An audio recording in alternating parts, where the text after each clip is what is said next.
भारत माता की भारत माता की। सुबह 5 बजे की फ्लाइट थी तो 4 बजे एयरपोर्ट पहुंचना था। घर 1 घंटे दूर है तो 3 बजे निकलना था। 3 बजे निकलना था इसलिए 2 बजे उठना था क्योंकि स्नान भी करना था।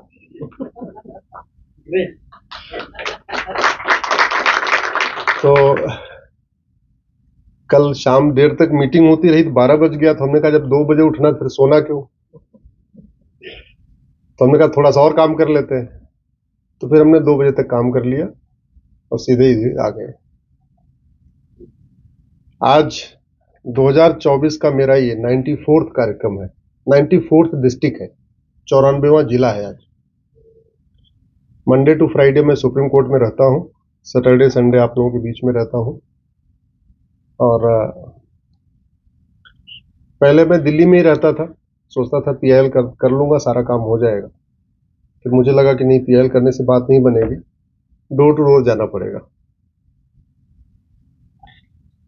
मंच पर उपस्थित आदरणीय जैन साहब, संग्राम जी और सामने बैठे उपस्थित हमारे सारे बड़े, सबको मैं प्रणाम करता हूं। छोटों को अपना स्नेह भेंट करता हूं। बात होती है विकसित भारत की। तो विकसित भारत का मतलब क्या है? मेरा अपना जो विकसित भारत का मतलब है उसको कहते हैं राम राज्य। मेरा मानना है कि विकसित भारत ही राम राज्य है। और फिर राम राज्य का मतलब क्या है? मेरे साथ जोर से बोलिए, धर्म की, थोड़ा जोर से बोलिए, धर्म की अधर्म का प्राणियों में विश्व का। जोर से बोलिए, थोड़ी हमारी नींद भी टूटेगी। हर व्यक्ति कुछ न कुछ करता है। कोई गौशाला चला रहा है, कोई कुछ कर रहा है, कोई कुछ कर रहा है, कोई कथा कर रहा है, कोई अलग अलग कार्य करते रहते हैं। आप लोग भी कुछ न कुछ करते होंगे अपने इस वकालत के अलावा। कुछ न कुछ जरूर करते होंगे, 10 मिनट, 20 मिनट, 50 मिनट, आधे घंटे। हम कह रहे हैं कुछ नहीं करते तो वीडियो फॉरवर्ड करते हैं तो वो भी कार्य ही है। और क्या, कम से कम जागरूकता फैला रहे। कुछ न कुछ तो करते ही रहते हैं। अगर ठीक से एनालिसिस करें तो मैक्सिमम जो समाज काम करता है वो धर्म की जय करता है। अधर्म का नाश फिर कौन करेगा? अधर्म का नाश करने के लिए पुलिस है, कलेक्टर है, कप्तान है, ये लोग हैं। और अधर्म का नाश किए बिना धर्म की जय नहीं हो सकती। धर्म की जय करने से अधर्म का नाश नहीं होगा, अधर्म का नाश करने से धर्म की जय होगी। एग्जाम्पल दे देता हूं। रोटी खिलाने से गाय नहीं बचेगी, गाय तस्कर को जेल में डालने से गाय बचेगी।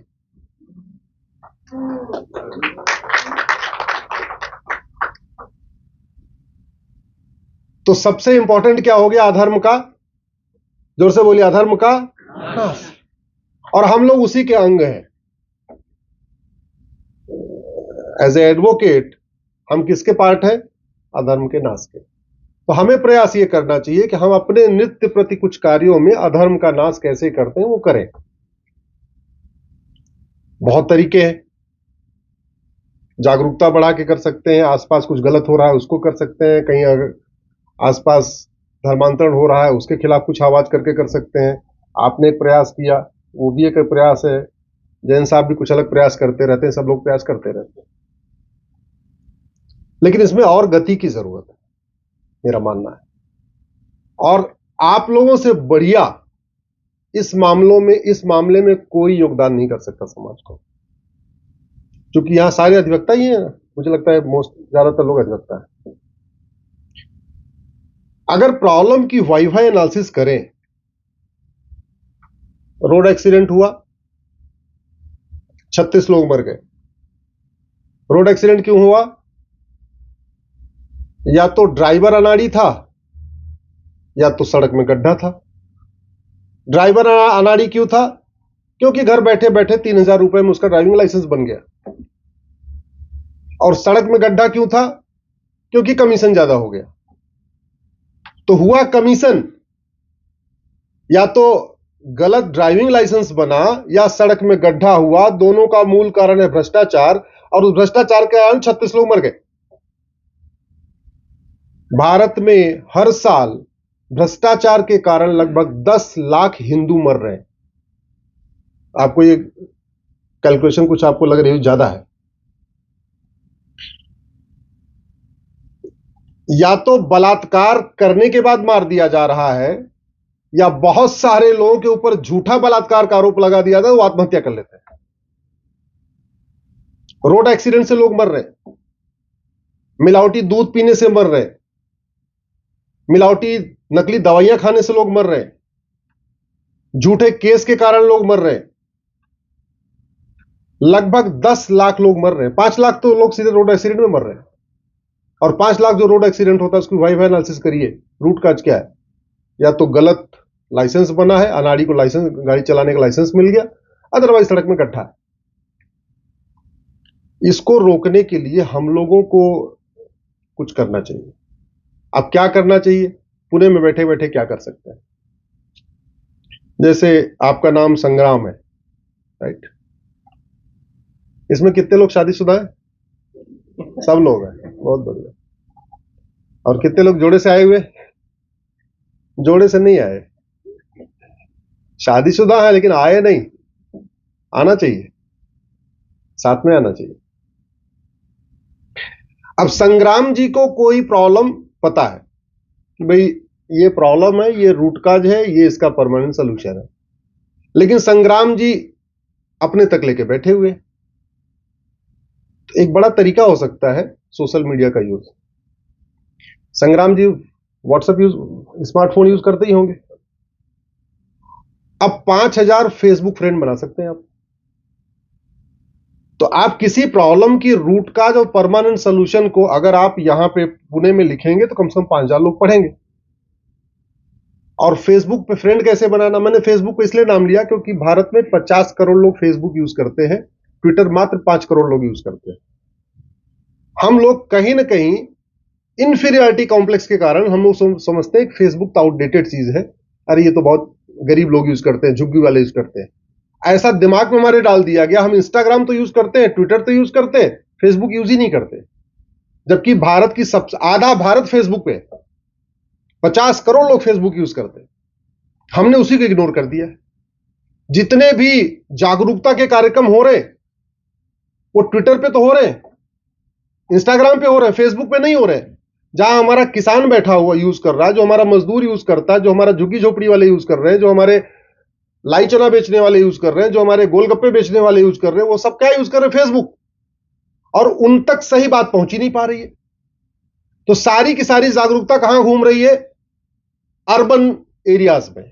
पुणे में चल रही है जागरूकता, मुंबई में चल रही है, आपके नागपुर में चल रही है, लेकिन वो गांव में तो पहुंच ही नहीं पा रही जागरूकता। और हम इस बात से खुश हैं कि हम तो बहुत बड़ा काम कर रहे हैं, खुश होना भी चाहिए, लेकिन और उसको स्मार्टली कर सकते हैं। अब जैसे इसमें संतोष खामकर, संतोष जी का है? अच्छा नहीं है, ठीक है। संग्राम जी मान लीजिए अपने सरनेम के लोगों को, जनरली हम लोगों की एक बहुत गलत आदत है, क्या करते हैं हम लोग, जब फेसबुक फ्रेंड बनाते हैं तो अपने हम सरनेम वालों को बनाते हैं, अपनी जाति वालों को बना लेते हैं। पवार है तो सारे पवार को अपना फ्रेंड बनाते चले जाएंगे, पाटिल है तो पाटिल को बनाते चले जाएंगे, ऐसा करते हैं। जबकि पवार, पाटिल, उपाध्याय, शुक्ला, पांडे, जैन, ये सब 2000 साल में आया है, इससे पहले कुछ होता ही नहीं था। 2000 साल पहले कोई सरनेम होता ही नहीं था, ठीक है? ये कास्ट सिस्टम 2000 साल में आया, क्रिश्चियनिटी के बाद आया, उसके पहले होता ही नहीं था। और आज भी शादी विवाह में क्या पूछा जाता है? नाम और, जोर से बोलिए, नाम और, बस यही व्यवस्था थी भारत, और कोई व्यवस्था नहीं था।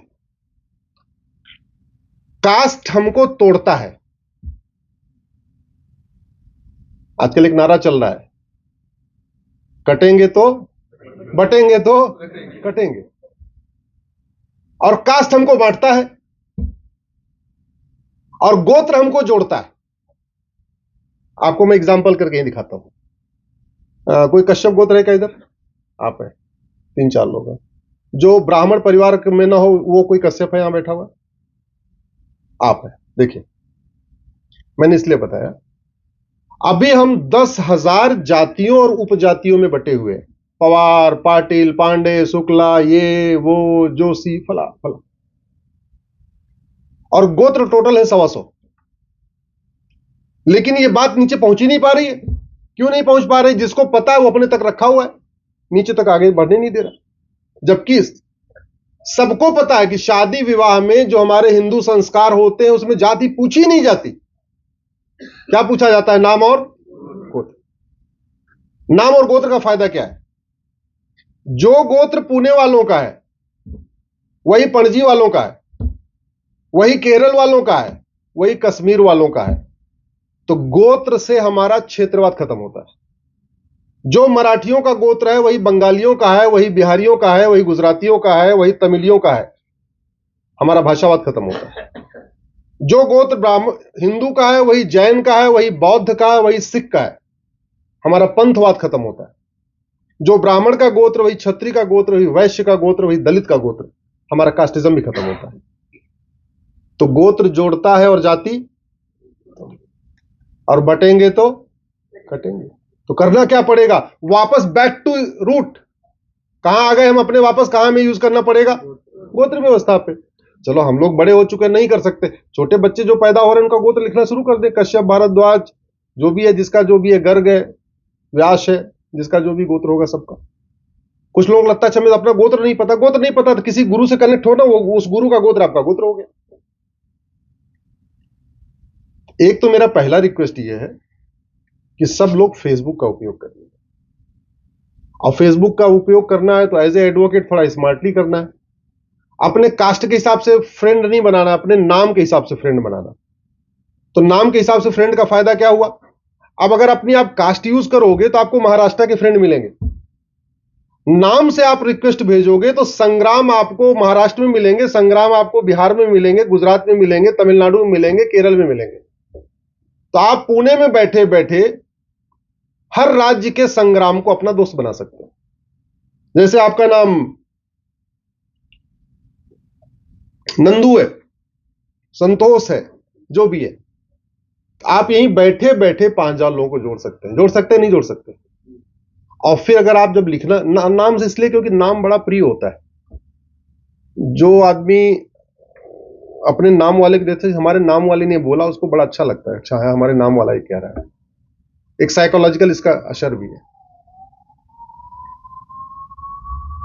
और स्मार्टी काम करना है तो मान लीजिए आपकी धर्मपत्नी को फेसबुक चलाना नहीं पता हो, लेकिन स्मार्टफोन तो उनका भी होगा।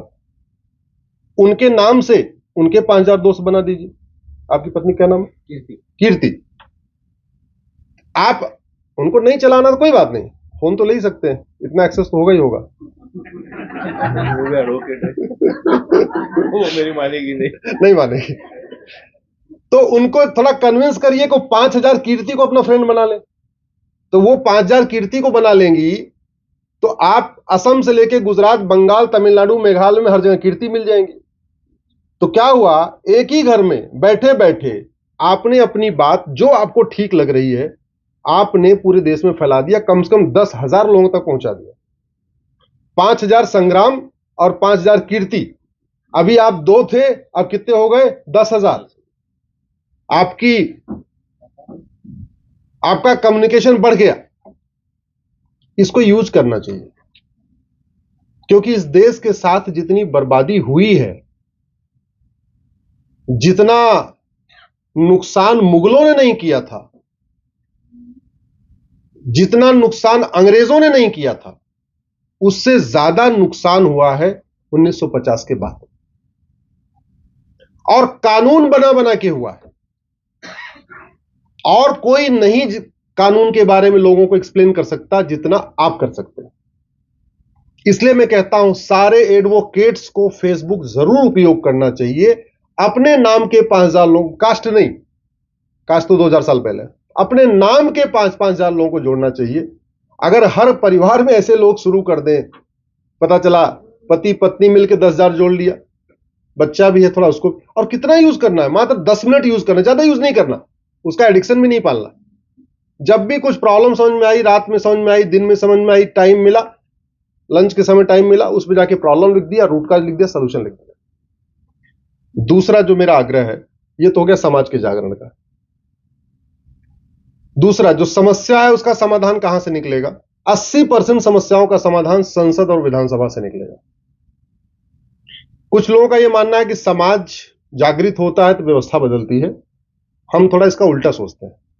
मेरा यह मानना है व्यवस्था बदलती, समाज अपने आप उसके पीछे पीछे चलता है। उदाहरण के लिए, भारत में 80% हिंदू हैं। हिंदुओं के लिए काम करने वाले लगभग 5000 से ज्यादा संगठन हैं, कम से कम। भाई, संघ से जुड़े हुए 50 संगठन तो डायरेक्ट हो गए, और उनके सब संगठन जोड़ लीजिए तो 5000 तो है ना मिनिमम।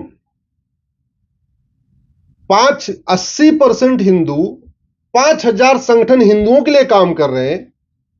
इसके बावजूद भी यहां घुसपैठ भी हो रही है, धर्मांतरण भी हो रहा है, लव जिहाद भी हो रहा है, लैंड जिहाद भी हो रहा है, मजारें भी बन रही हैं, दरगाहें भी बन रही हैं, पक्के कब्रिस्तान भी बन रहे हैं, सब कुछ हो रहा है। दुबई में कितने हिंदू हैं? 15%। आरएसएस वहां है क्या? नहीं। बजरंग दल है क्या? नहीं। कोई संगठन है क्या? नहीं। एक भी संगठन नहीं वहां पे, और मात्र 15% हिंदू। कभी आपने दुबई में सुना लव जिहाद, लैंड जिहाद, मजार जिहाद, दरगाह जिहाद, पक्का कब्रिस्तान सुना क्या? नहीं। सिंगापुर में सुना आपने? नहीं। जापान में सुना आपने? नहीं। चीन में सुना क्या? नहीं। अंतर क्या है? उन्होंने हमारे भगवान राम और कृष्ण को अपना लिया, हम पूजा करते रह गए, उन्होंने उनकी नीतियां अपना लिया। भगवान श्री राम ने बोला था भय बिन होए न प्रीत, और भगवान कृष्ण ने बोला था सठे साठ्यम समाचार। आज आपका पूना, बुरा मत मानिएगा, जो मेरी अपनी एनालिसिस है, ड्रग का हेडक्वार्टर बन चुका है। आपके पुणे का मुझे एक कॉलेज बताइए जहां ड्रग नहीं बिक रही है। उस ड्रग से कौन बर्बाद हो रहा है? हम बर्बाद हो रहे हैं, हमारे बच्चे बर्बाद हो रहे हैं, हमारा धन भी जा रहा है और हमारा धर्म भी जा रहा है। हमारा बच्चा नशेड़ी हो जाएगा तो काय का सनातन, काय का राम, काय का कृष्ण, और नशेड़ी तो नशेड़ी। और घर में एक ही दो बच्चा है, ऐसा भी नहीं कि 10 है कि 2 नशेड़ी हो जाएगा 8 ठीक रहेंगे। बच्चा तो एक ही है या मैक्सिमम 2 है। अब अगर वो ड्रग एडिक्ट हो गया, वो अगर पॉर्न का एडिक्ट हो गया, तब तो गए। सिंगापुर में ड्रग क्यों नहीं बिकती? गूगल करिएगा, सिंगापुर गांजा फांसी। एक व्यक्ति ने 900 ग्राम गांजा लेके गया था, कॉलेज के पास बेच रहा था, उठा के फांसी दे दिया। दोबारा सिंगापुर में कोई गांजा लेके जाएगा क्या? नहीं। एज ए एडवोकेट हमारी ये ड्यूटी होती है कि हम कम से कम ये पता करते रहें कि कैसे कैसे हम खत्म हो रहे हैं। दंगों में हर साल मुश्किल से 5,500 लोग मारे जाते हैं, लेकिन रोड एक्सीडेंट से लोग 5 लाख लोग मारे जाते हैं। ड्रग के कारण लगभग 10,000 लोग मरते हैं। ऐसे और अनेक अनेक कारण हैं। उनके रूट काज को निकालना, उनको समझना, उनको समझाना। तो एक तो मेरा सभी रिक्वेस्ट है, ये केवल आप सामने नहीं, क्योंकि ये वीडियो भी बन रहा है, वीडियो ये जाएगा 3-4 करोड़ 5 करोड़ कितने लोग तक जाएगा मुझे नहीं पता। मैं आज इस पुणे की पवित्र धरती से सभी अपने अधिवक्ता साथियों, भाइयों और बहनों से हाथ जोड़ के निवेदन कर रहा हूं, फेसबुक का उपयोग करिए, 5-5 हजार लोगों को जोड़िए, महीने में एक बार अपने सांसद से जरूर मिलिए, और महीने में एक बार अपने विधायक से जरूर मिलिए।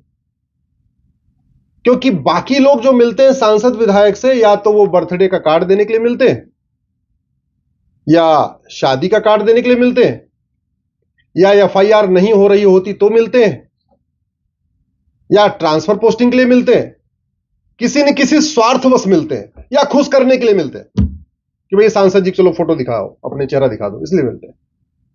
वास्तव में राष्ट्र निर्माण के लिए, अपने धर्म के लिए, सनातन संस्कृति के लिए 1% भी लोग नहीं मिलते। 1% भी नहीं लोग मिलते। इतनी दल गुलामी हो चुकी है कि कहीं गलती से अगर दूसरी पार्टी वाला जीत गया फिर तो बिल्कुल नहीं मिलते, अपने वाले से भी नहीं मिलते। बुरा मत मानिएगा, मैं हाथ नहीं उठवाऊंगा कि पिछले 1 महीने में आप अपने सांसद विधायक कितनी बार मिले ठीक है, लेकिन ये सच्चाई है। और सारी बीमारियों की दवाई कहां बननी है? संसद और विधानसभा में। जिसको दवाई बनानी है उसको पता ही नहीं कौन सी दवाई बनानी है, और जिसको पता है कि कौन सी दवाई कारगर है वो उसको जाके बता नहीं रहा कौन सी दवाई बनानी है। मैं अभी बैठा था, जैन साहब चले गए क्या?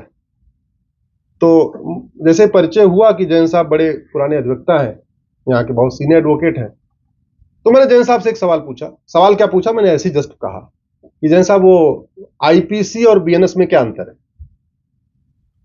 तो जैन साहब ने बोला कि नई बोतल में पुरानी शराब है। ऐसे ही है, ऐसे ही है, इसमें कोई गलत नहीं बोला उन्होंने। तो मैं चुप रहा। तो हमने कहा, हमें चुप ही रहा। हमने सोच रहा था कि क्या पता कुछ और आगे बोले। फिर थोड़ी देर बाद उन्होंने बड़ी ईमानदारी से खुद ही बोला कि बोला इसमें गलती सरकार की क्या है? हमारे पास 2 साल पहले ड्राफ्ट आया था, मैंने भी कौन सा सजेशन दिया था। उन्होंने खुद ही एडमिट किया कि हमारे पास भी आया था सुझाव देने के लिए, लेकिन मैंने भी नहीं कहा। और नतीजा यह हुआ कि नई बोतल में पुरानी शराब बन के आ गई। आई कि नहीं आई? सेक्शन थोड़े रटने और पड़ रहे, कंटेंट वही है और सेक्शन बदल गए तो रटने भी पड़ रहे हैं। तो समस्या बढ़ी है कि घटी है? जोर से बोलिए जरा। बढ़ी है। लेकिन उसमें हमने क्या गलती किया? कंट्रीब्यूशन नहीं। अगर आप कंट्रीब्यूशन नहीं देंगे तो समस्या आपको झेलनी पड़ेगी। ऐसा नहीं हो सकता कि हम ये सोच रहे हैं कि नहीं नहीं, ये जो समस्या दिख रही है हमारी सबकी समस्या है।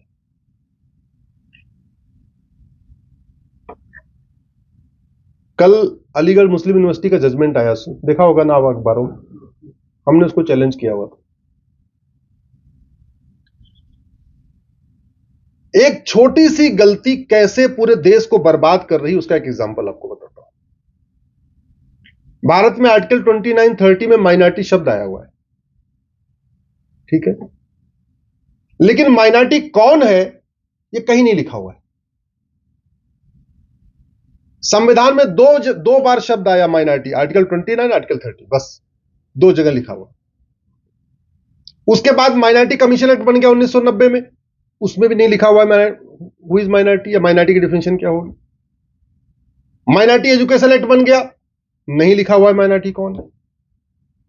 माइनॉरिटी कमीशन चल रहा है, माइनॉरिटी अफेयर मिनिस्ट्री चल रही है, माइनॉरिटी बोर्ड चल रहा है, माइनॉरिटी ट्रिब्यूनल चल रहा है, केंद्र सरकार की हजारों करोड़ की योजनाएं माइनॉरिटी के नाम पे चल रही हैं, राज्य सरकारों की हजारों करोड़ की माइनॉरिटी की योजनाएं चल रही हैं। किसके किसके पैसे से चल रही? जरा जोर से बोलिए। अरे जोर से बोलिए। हमारे पैसे से, आपके पैसे से। और माइनॉरिटी कौन है किसी को नहीं पता। ना हाई कोर्ट को पता माइनॉरिटी कौन है, ना सुप्रीम कोर्ट को पता माइनॉरिटी कौन है, ना राष्ट्रपति को पता माइनॉरिटी कौन है, किसी को नहीं पता माइनॉरिटी कौन है। तो मैंने पीएल फाइल किया 2017 में। हमने कहा इतना सब चल रहा है, पहले ये तो बता दो माइनॉरिटी है कौन। टीएमए पाई केस 2002 में आया, 11 जजों की बेंच का फैसला। उसमें भी उन्होंने माइनॉरिटी की चर्चा किया, लेकिन डर के मारे माइनॉरिटी को डिफाइन नहीं किया। मैं शब्द यूज कर रहा हूं डर के मारे, क्योंकि मैं ये देख रहा हूं पिछले 20 वर्षों से माइनॉरिटी को डिफाइन करते इसे लगता है लोग हाथ जल रहे हैं। सब कुछ माइनॉरिटी के नाम पे, माइनॉरिटी के नाम पे वजीफा, माइनॉरिटी के नाम पे लोन, माइनॉरिटी के नाम पे ये, माइनॉरिटी के नाम पे वो, पता नहीं माइनॉरिटी के नाम पे coaching, minority board, minority tribunal, दुनिया भर का माइनॉरिटी। और कौन है माइनॉरिटी किसी को नहीं पता। माइनॉरिटी कहीं डिफाइन ही नहीं है। और जानते हैं ये जो माइनॉरिटी अफेयर मिनिस्ट्री है, ये कन्वर्जन अफेयर मिनिस्ट्री है। मैं पूरी जिम्मेदारी के साथ कह रहा हूं, ये माइनॉरिटी अफेयर मिनिस्ट्री हिंदुओं का धर्मांतरण कराने का काम कर रही है। और इसको आपसे बढ़िया कोई नहीं समझेगा, इसलिए मैं कह रहा हूं 5,000 फेसबुक फ्रेंड बनाइए, इन चीजों को अपने फेसबुक पे लिखिए। झुग्गी में रहने वाले सारे गरीब होते हैं। अब झुग्गी नंबर 1 में हिंदू है, झुग्गी नंबर 2 में मुस्लिम है, झुग्गी नंबर 3 में क्रिश्चियन है। झुग्गी नंबर 2, 3 जो मुस्लिम क्रिश्चियन, उनको हजार हजार रुपए वजीफा मिल रहा है। झुग्गी नंबर 1 जो हिंदू है, उतना ही गरीब वो भी है, वो भी कबाड़ का काम करता है या वो भी कूड़ा उठाता है, उसको वजीफा 1000 रुपए नहीं मिलता। अपने पिता से बच्चा पूछता है, पिताजी वो बगल वाले को तो वजीफा मिलता है, अकबर और एंथोनी को तो वजीफा मिलता है, हमें नहीं मिलता। पिताजी स्कूल जाते हैं, टीचर से बोलते भाई अमर को वजीफा क्यों नहीं दे रहे हो, अकबर एंथोनी को क्यों दे रहे हो? तो टीचर कहता है कि भाई वो तो माइनॉरिटी है, इसलिए उसको वजीफा मिल रहा है। गरीब आदमी के लिए 1000 रुपए बहुत बड़ी चीज होती है, हमारे लिए बहुत छोटी चीज है। वो कहता है हमारे बच्चों को कैसे मिलेगा?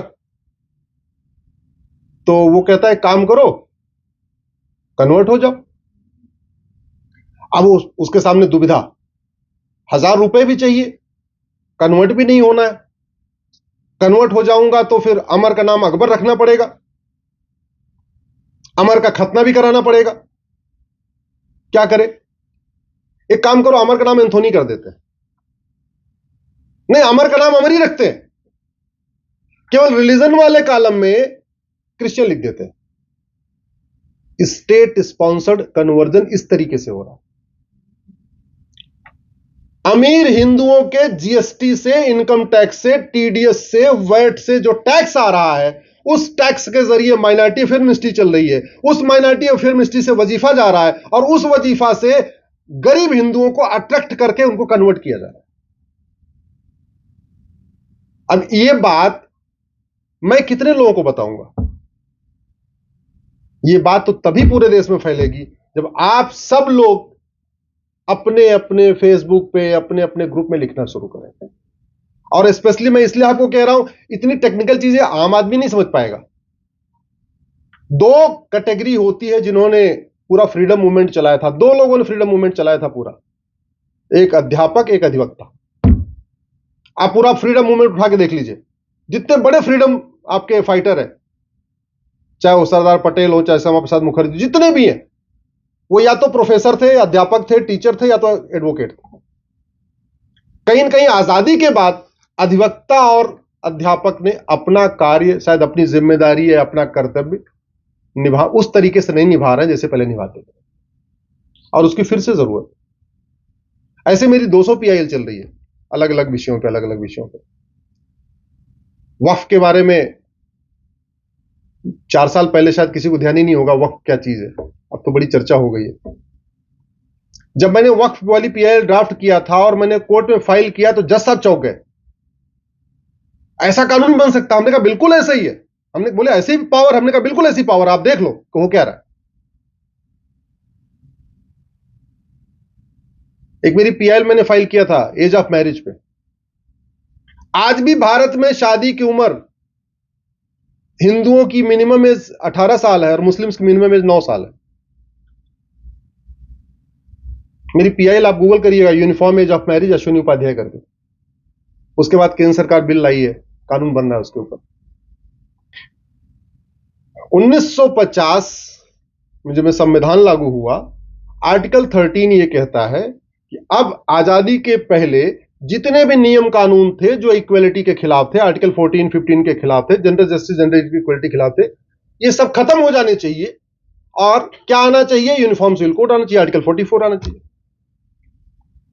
तो करना क्या था भाई? जैसे संसद शुरू हुई 1950 में, एक रिजोल्यूशन लाना था, एक लिस्ट बनानी थी, भाई ये विदेशी कुरीतियां हैं, ये विदेशी कुप्रथाएं हैं, ये आर्टिकल 13, 14 का वायलेशन, 14, 15 का वायलेशन कर रही हैं, ये इक्वलिटी, जस्टिस, लिबर्टी, फ्रेटर्निटी के खिलाफ है, आज के बाद ये खत्म। उस समय अगर खत्म कर देते तो कोई विरोध करता क्या? जोर से बोलिए जरा। नहीं। आज खत्म करने में विरोध बढ़ेगा कि नहीं बढ़ेगा? तो कोई बीमारी अगर कोई दवाई टाइम पे ना दिया जाए ना, तो बीमारी लाइलाज हो जाती है। आर्टिकल 370, एक आर्टिकल ने हमारे हजारों बहन बेटियों को विधवा बना दिया, एक आर्टिकल ने। और उस समय जब लागू किया गया तो सोचा भी नहीं था या सोचा भी नहीं होगा कि ये आतंकवाद के लिए खाद पानी का काम करेगा। किया कि नहीं किया? ऐसे ही जो बहुत सारे घटिया कानून आज भी चल रहे हैं वो हमारे आने वाले जनरेशन के लिए बहुत खतरनाक है। और आप सब लोग अधिवक्ता हैं इसलिए मैं फिर से कह रहा हूं, फ्यूचर को आप समझिए। एक व्यक्ति 2000 रुपए में लेके अगर किसी घुसपैठिए का राशन कार्ड बना दे रहा है, आधार बना दे रहा है, और आप शांत हैं, तो मान लीजिए कि आपके बगल में एक आतंकवादी उसने खड़ा कर दिया।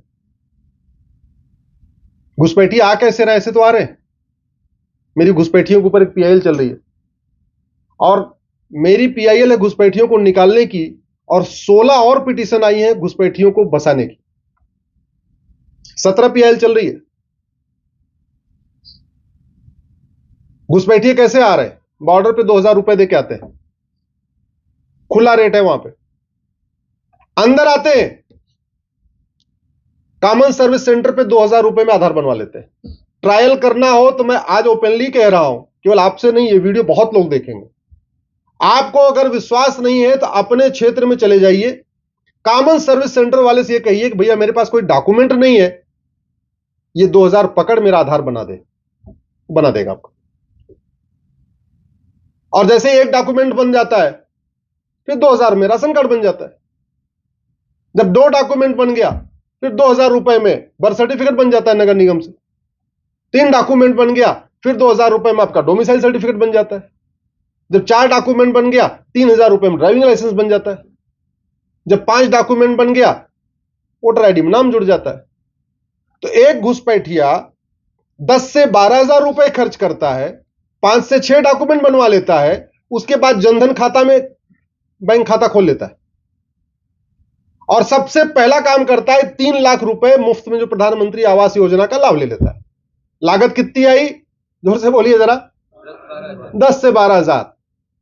हर महीने 5-5 किलो पर हेड राशन। घुसपैठियों का परिवार हम दो हमारे दो वाला तो होता नहीं, कम से कम 10 से 15 होते हैं, तो बोरा भर भर के राशन ले रहे हर महीने। 3 लाख रुपए का प्रधानमंत्री आवास योजना। उनके पास जमीन तो है नहीं, वोटर आईडी में नाम है, तो किसान सम्मान निधि जो 2000 रुपए वाली आ रही है वो भी ले रहे। मुद्रा लोन भी ले रहे ठेला लगाने के लिए, वो भी मुफ्त में। और पैसा किसका? जोर से बोलिए जरा। आपका। हमारे पैसे से घुसपैठिए यहां पे फल फूल रहे। और क्यों फल फूल रहे? क्योंकि न हम बोल रहे हैं न हमारे प्रतिनिधि बोल रहे हैं।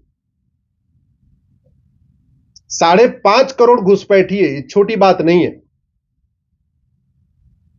जब मैंने 2017 में पीएल फाइल किया था तब मैंने एफिडेविट देकर सुप्रीम कोर्ट को कहा था कि 5 करोड़ आ चुके हैं। अब तो 2024 आ चुका, 7 साल बीत गए, अब तो 2000 पर कम से कम 50 लाख और बढ़ चुके हैं। यह हमारे लिए बहुत बड़ी समस्या है। और एक बात याद रखिएगा, आज हम जिन चीजों की कल्पना नहीं कर रहे हैं, अगर हम आज नहीं उसके बारे में सोचेंगे तो कल हमारे साथ जरूर होगा। माता गांधारी जहां से आई थी उस जगह का नाम था गांधार। क्या गांधार के हिंदुओं ने सोचा था कि ये कुछ सालों के बाद अफगानिस्तान बन जाएगा? सोचा था क्या? और बना कि नहीं बना? जहां से माता कैकेयी आई थी उसको आज कहते हैं पाकिस्तान।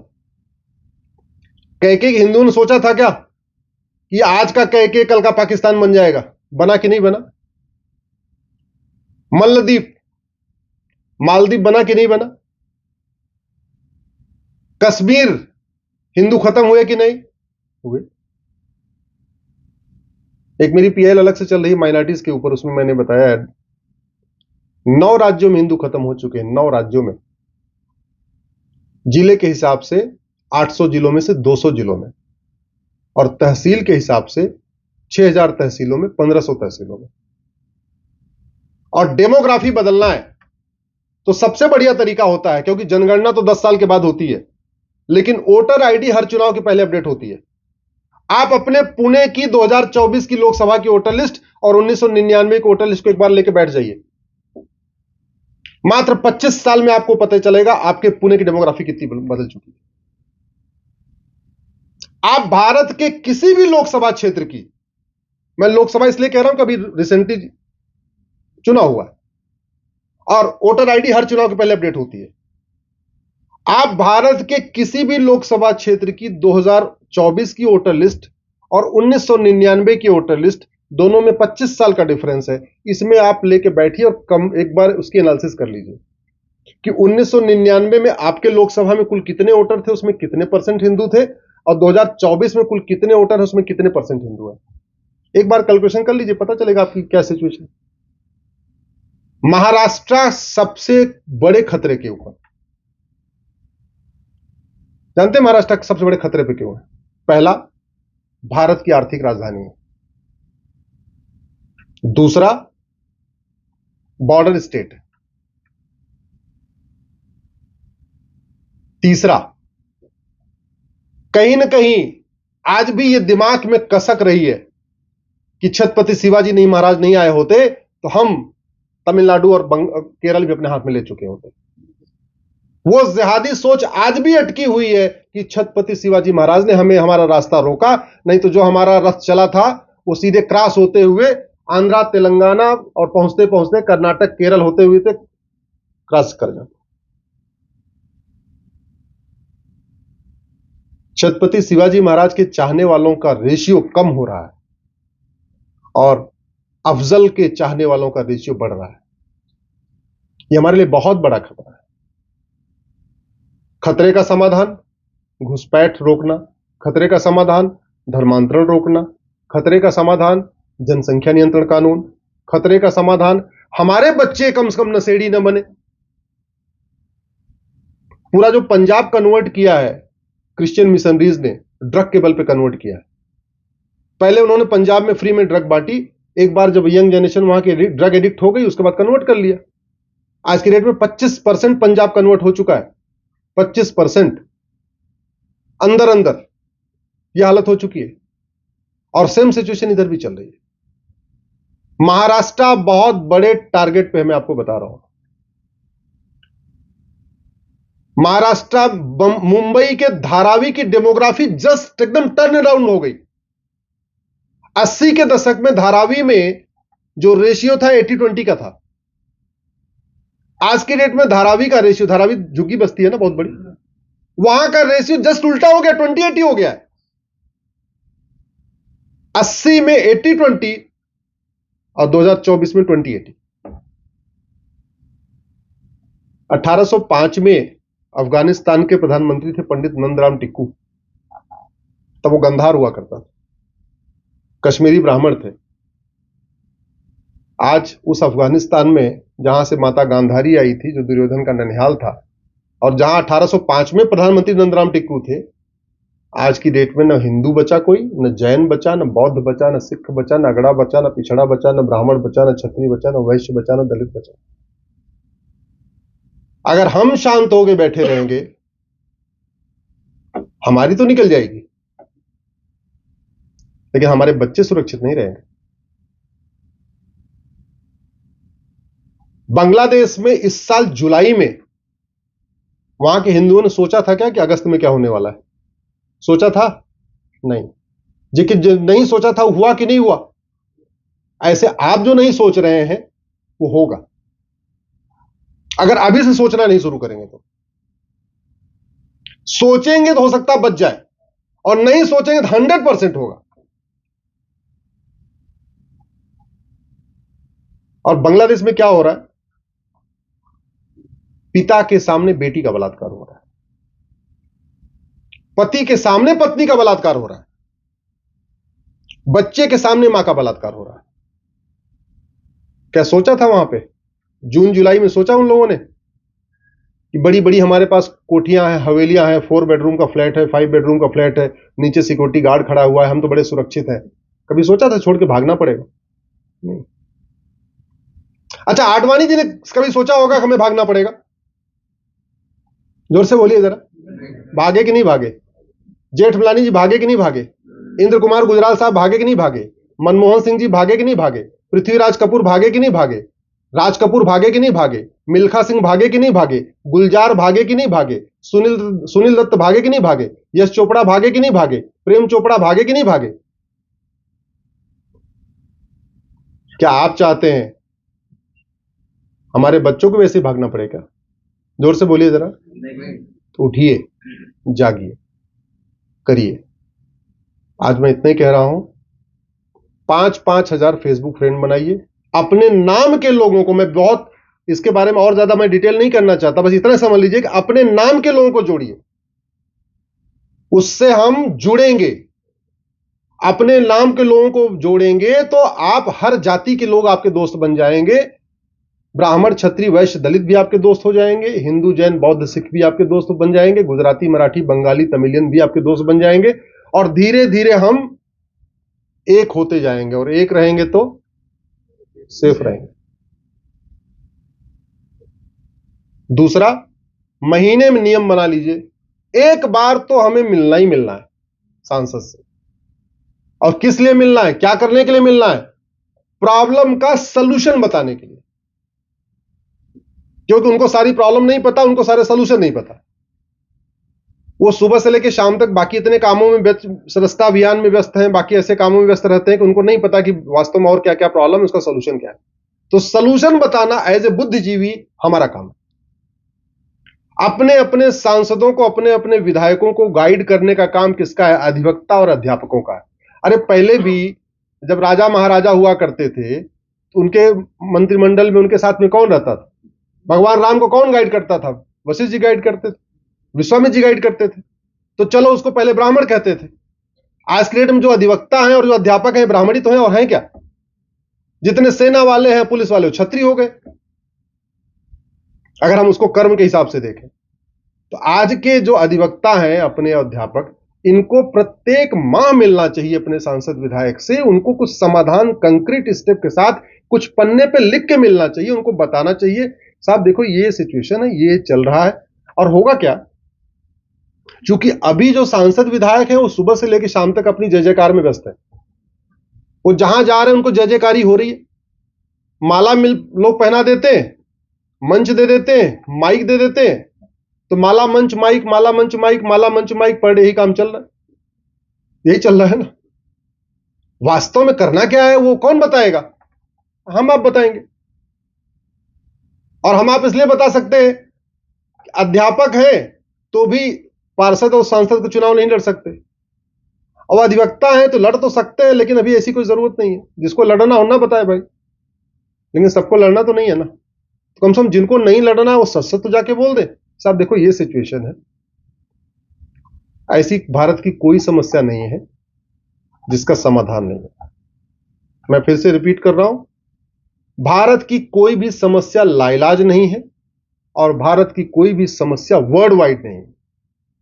जो समस्याएं भारत में हैं ये दुबई में नहीं है, चीन में नहीं है, फ्रांस, सिंगापुर में नहीं है, जापान में नहीं है, रूस में नहीं है, अमेरिका में नहीं। इसका मतलब अगर समस्या नहीं है तो समस्या लाइलाज नहीं है। उसका इलाज बताने की जरूरत है। इलाज संसद विधानसभा से होगा, और संसद विधानसभा से इलाज हो, अच्छी तरीके हो, जल्दी हो, क्या हो, कैसे हो, इसका दो तरीका होता है, समाज का जागरण और राजनीतिक जागरण।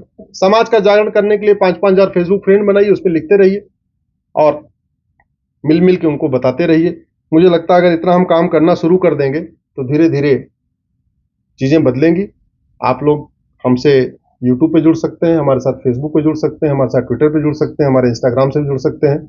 व्यक्तिगत मुलाकात तो कभी कभी ऐसे हो जाया करेगी, बाकी ऐसे जुड़ के भी हम आप एक दूसरे का आदान प्रदान कर सकते हैं, आइडियाज दे सकते हैं। इसी के साथ मैं अपनी बात खत्म करता हूं।